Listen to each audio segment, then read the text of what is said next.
여러분 안녕하세요. 안녕하세요. 저는 장광원이고요. 건국대학교에서 입학사정관, EBS 진학상담실에서 진학상담위원, 그리고 한국대학교교육에서 대입상담위원을 지냈고요. 네, 안녕하세요. 저는 세종대와 경희대에서 입학사정관을 했고요. 한국교육개발원에서 연구원으로 일한 적이 있습니다. 오늘 많은 노하우를 여러분과 함께 공유하도록 하겠습니다. 면접을 보시는 분들은 두 분이나 세 분 정도인데, 일단은 그 학과 교수님이다 이렇게 생각을 하시면 되고, 두 번째가 입학처에서 입학 업무를 담당하는 전임 입학사정관, 교수님과 전임 입학사정관을 함께 보는 경우도 있고, 아니면 교수님들께서만 보시는 경우도 있다. 수능 점수나 학생부 내신 점수로만 뽑는다면 사람이 필요가 없겠죠, 선발하는 인원이. 하지만 이건 학생들의 종합적인 모습을 보고 뽑기 때문에 전문가가 필요하지 않을까요? 기업에서 인사부서로 이렇게 생각하면 되겠죠. 훌륭한 신입사원을 뽑는 것처럼 대학에서도 잠재력이 있고 뽑아놓으면 대학 생활도 잘 할 것 같은 학생을 전문적으로 뽑는 전문가로 볼 수 있습니다. 대학에서도 우수한 학생을 선발하고 싶습니다. 네. 학생이 제출한 학교생활기록부, 자기소개서를 기반으로 질문을 하는 인적성 기반의 일반 면접이 있고요. 미리 대학에서 물어볼 제시문을 한 3, 4개 정도 준비를 해서 그거를 이제 학생들이 오면은 제공을 하고 한 10분에서 15분 정도 보고 거기에 대해서 답변하는 제시문 기반 면접이 있고요. 의대 같은 경우는 좀 독특한 방식을 사용하는데요. MMI 면접이라고 해가지고 미니 면접을 여러 개를 하는 겁니다. 방을 5개 정도 있으면은 첫 번째 방에 가서 면접하고, 두 번째 방으로 이동하고, 그 다음에 또 세 번째 방으로 여러 방에서 여러 교수님들 그리고 여러 주제를 가지고 하는 그런 MMI 면접이 있고요. 인성을 좀 중요시하는 교대 같은 경우는 집단 토론 면접도 있고요. 요즘에는 이제 면접에 대한 부담감을 많이 갖는 학생들이 있어서 일부 대학에서는 배려 차원에서 예상 질문을 10개나 15개 홈페이지에 올립니다. 이것 중에서 물어볼 거예요 라는 대학도 있습니다.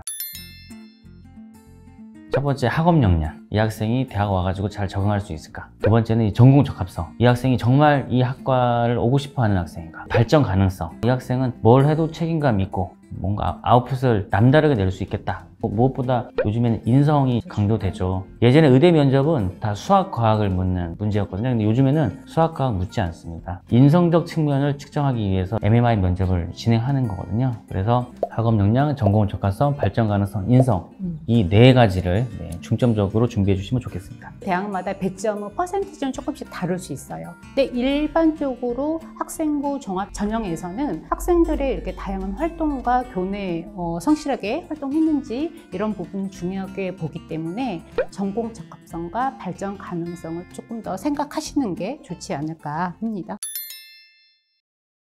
자기소개서와 지원 동기가 가장 기본적으로 나온다고 볼 수 있죠. 그리고 뭐 마지막으로 할 말이 있는지, 면접을 하다 보면은 학생들이 알고 있으면서도 답을 못하는 경우가 있어요. 끝으로 자신의 포부를 밝히는 기회를 제공해주고 싶기 때문에 제가 그런 경우가 있었습니다. 마지막으로 할 말이 있습니까? 했더니 없는데요.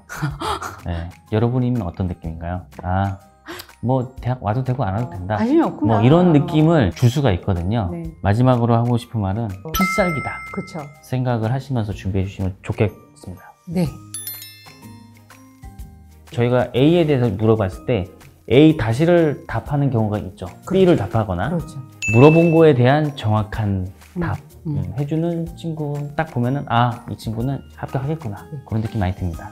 학생회장을 했어요. 그럴 때는 이제 여러분이 왜 학생회장이 출마를 했고, 어떤 활동을 했고, 어떤 성과를 냈고, 무엇을 보고 배우고 느꼈는지 답변을 구체적으로 해주시면 좋을 것 같아요. 모르는 질문이 나오게 되면은 이제 판단을 빨리 해야 됩니다. 저거는 생각해도 아예 모르는 거야. 그런 부분은 아, 교수님 제가 그 부분에 대해서는 준비를 못 했는데 제가 입학하기 전에 공부를 많이 해서 잘 준비하겠습니다, 이렇게 이제 가는 경우가 있고, 이거는 생각하면 할 수 있을 것 같아. 그러면 아, 교수님 그러면 잠시 시간을 주시면 제가 생각해서 답변 드리겠습니다 해가지고 답변을 하면 되는데, 그런 경우가 있어요. 내가 알 것 같아. 그래서 시간을 확보했어. 알면은 상관없는데 이게 기억이 정확하게 안 나는 거예요. 그 같은 경우는 정확하게 안 나지만 그것에 관련된 에피소드나 자신의 생각이 있지 않습니까? 그걸 가지고 이제 간접적으로 답을 하면서 빠져나가는 방법. 하나는 그럴 경우 좀 긍정적으로 답변을 마무리하는 게 좋을 것 같아요. 네. 대학 들어가면 더 열심히 그 분야에서 조금 더 공부를 해보겠습니다. 긍정적으로 마무리하는 것도 좋을 것 같습니다. 말이 떨리기 때문에 감점이 아니라 그로 인한 파생적인 부분 때문에 면접을 잘 못 본 케이스는 있는 것 같아요. 떨리더라도 자기가 생각하고 답할 수 있는 최선을 다하시면은 교수님도 말 잘하는 학생을 뽑고 싶은 게 아니에요. 그렇죠. 그 떨림 가운데서도 자신의 경험과 진정성을 표현하시면 충분히 어필할 수 있습니다. 그렇죠. 네. 예를 들면 10명을 뽑는다. 쭉 서류 점수했을 때 10등. 그 10등 위아래는 조금 바뀌는 것 같아요. 제 경험상으로는 30% 정도 볼 수 있을 것 같은데요. 합격할 거라 생각했는데 면접으로 떨어진 학생도 있고 불합격할 것 같은데 합격하는 학생도 있고, 그리고 가끔은 꼴찌로 생각했던 친구도 있는데 정말 면접 때 서류에서 표현하지 못한 부분을 보여줘가지고 합격한 사례도 있어요. 교수님께서 질문을 곤충의 배 모양을 딱 그림으로 보여주면서 이 곤충의 특징이 뭐게? 이런 질문을 한 적이 있어요. 어떤 학생이 딱 배 모양을 보고 저런 곤충은 습지에서 무엇을 먹으면서 자라는 곤충들의 배 모양의 특징입니다. 그걸 딱 들으면 교수님이 어떤 생각했어요? 와, 진짜 지원자 중에서 최고야. 깊이 있게 그 분야에 관심이 있어야지 그런 내공이 나온다는 거 참고해 주시면 좋겠습니다. 고등학교 1학년 때부터 3학년 1학기 때까지 쭉 써보라고 얘기합니다. 내가 어떤 활동을 했는지, 뭘 들었고, 내가 뭘 좋았고, 뭘 싫었고, 그거를 학생부와 같이 보면서 하라고, 준비하라고 그러거든요. 그거는 기본적으로 분석해야 되는 것 같습니다.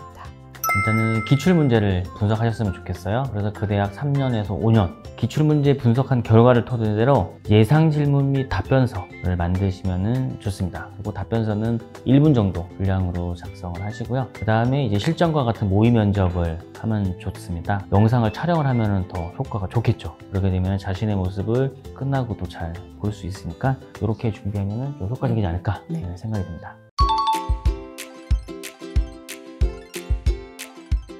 면접 밸런스 게임이라고 면접관 조금이라도 더 선호하는 유형을 알아보기 위해서 네. 했습니다. A 학생은 고려대를 지원해놓고 자기소개서에 고려대라고 쓴 B 학생은 고려대를 지원해놓고 자기소개서에 연세대라고 쓴 학생. 하나, 둘, 셋. 이건 오타고는 할 수 있는데 연대 뭐지? 그런 생각이 그쵸 들죠. 그럼 저는 그런 학생 봤어요. 다른 대학 쓴 거 그냥 그렇지. 컨트롤 C 컨트롤 V해서 넣었구나. 평가자 입장에서 기분이 안 썩- 좋죠. 네, 그래서 좋지는 뭐지? 않습니다. 나를 뭘로 보고 네. 라는 건 아니지만 네. 기분이 안 좋죠. 네. A 학생은 트레이닝 도 있거나 너무 과하게 신경 쓰지 않은 학생은 냄새가 진하고 과하게 신경을 쓰는 학생. 어렵네요. 그래도 저는 답이 나왔습니다. 저도요. 하나, 둘, 셋. B 학생은 노력은 했잖아요. 네. 네, 과하게 노력을 해서 핀트를 잘못 맞춰서 그랬지. 네. A 학생은 전공 지식이 부족한데 성적이 좋은 학생이고 B 학생은 전공 지식이 풍부한데 성적이 낮은 학생. 하나, 둘, 셋. 잘하네요. 다르시네요. A. 전공 적합성 부분에 있어서 저는 좀 높은 성적을 주고 싶습니다. 왜냐? 1단계를 통과했다고 하면은 어느 정도 이제 기본은 된 학생으로 이제 생각이 들거든요. 교수님께서 이 학과에 꼭 오고 싶은 학생을 높게 평가를 하고 싶지 않을까. 기본적으로 대학은 학업을 하는 곳이거든요. 실제로 학생들을 선발하는 과정에서 전공 적합성을 강하게 한번 전형에서 부여한 적이 있었는데요. 아이들이 특히 영어 수업 같은 경우는 못 따라가는 학생들이 좀 있을 수 있거든요. 맞아요. 이공계열이 더 이런 현상이 많아요. 인문계열은 다른 교양 과목이나 그런 부분이 따라가기가 좀 편한데 이공계열인데 기계 로봇은 정말 좋아. 근데 로봇 좋아하는 거랑 기본적으로 학술적으로 들어가는 건 힘들거든요. 어느 정도의 학업 능력은 중요한 것 같습니다. 네.